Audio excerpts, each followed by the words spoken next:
What's going on, guys? G2 here. Welcome back to the channel. Today we're going to revisit my review on the Saramonic omnidirectional microphone, and we're going to put this to the test even more. So, if you're looking into it, maybe you want something for your GoPro, for your cell phone, for your camera, you're going to want to see how this works out.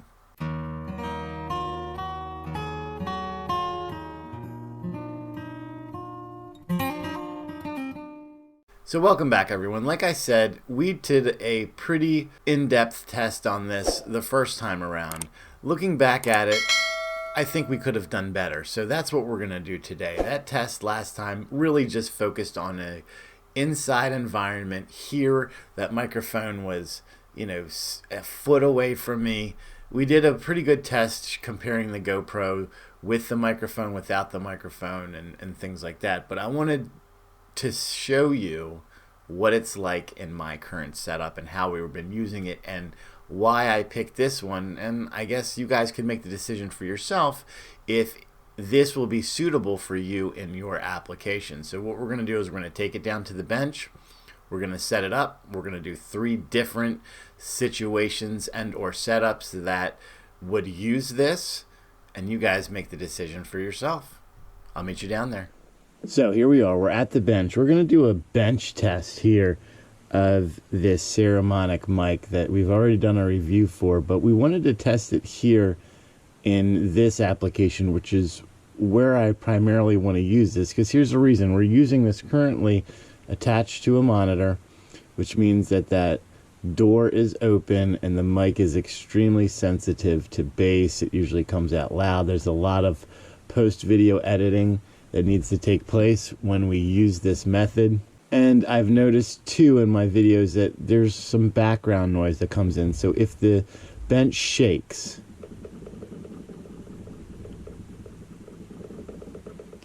you tend to hear that.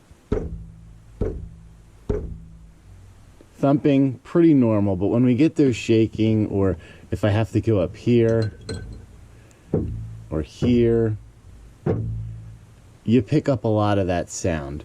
So the hope is when we're using this, we're going to be able to knock down a lot of those rattles, a lot of that distracting noise. Since we're shooting this with the GoPro Hero 5 Black, what we're going to need to do is we're going to need to use this GoPro adapter, which plugs into the USB-C on the side of the GoPro and then allows you to add a 3.5mm TRS device to this. So whether it's a wired microphone, wireless microphone, doesn't matter.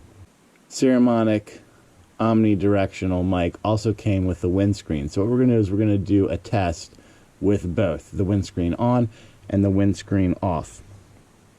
So we kind of have our baseline now. We've been doing this. We have it kind of how our standard setup is. We've heard what happens when they're shaking, rattling.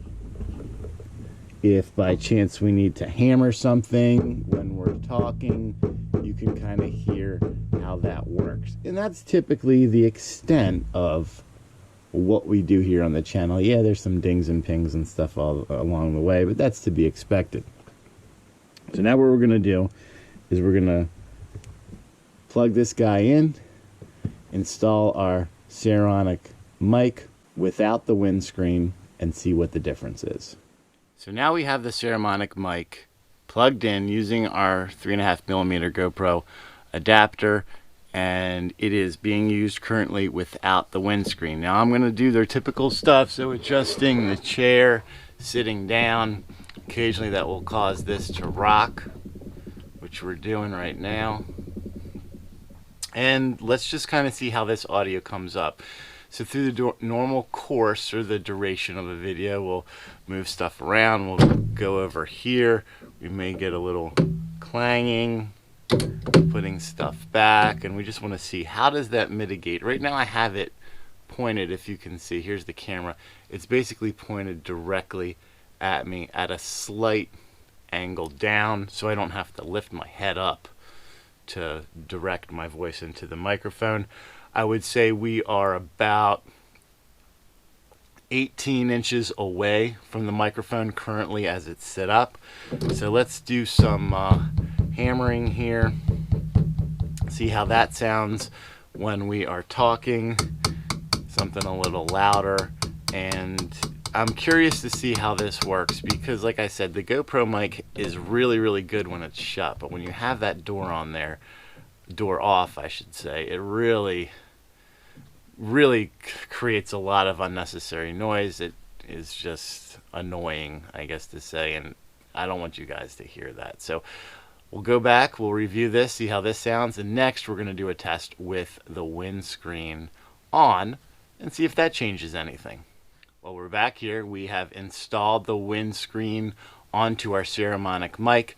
Nothing has changed. The distance is still about 18 inches. The angle facing towards me is the same. Everything is the same. And we're just going to test here and see how does this do in comparison to without the windscreen. And you know, the windscreen's typically used for outdoor purposes to cut down on noise. And I think in this application it's probably gonna make it a lot lower, the overall volume of the video, than it normally would, which may or may not be a good thing. I always like to volume and record as loud as I possibly can, because then I can always tone it down for you guys. When it's low in post video production, it's a little harder to bring that volume up, because then you start to bring in a lot of other noises and background sounds that normally would have been drowned out, and it's just it just makes it a little more difficult. So let's go back, let's review this and see how we did. So before we wrap this up, I thought it may be beneficial for you guys to visually see what I'm talking about here. So here is our setup. We have our microphone right here, our GoPro right here, pointed straight down onto our workspace. And then over here we have the monitor set up so I can see what's going on, what's on screen. So guys, there you go. I don't know. I'm still, even after this time, I am still on the fence. The GoPro audio is really good. Yes, it's bassy.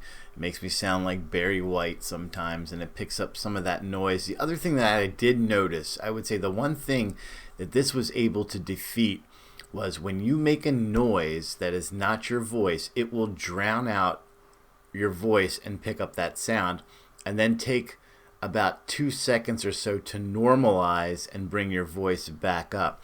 So if you did notice that in the very first test when we were just using the GoPro audio and I slammed on the ground, the noise made my voice go down, although I did not change my intonation or volume of the voice. It just picked up that first, and it overrid the my voice, and then eventually balanced them back out. That I do not like about the GoPro microphone, the way that it's currently set up. But this did defeat that. So if there is a positive with this, I would say that is it.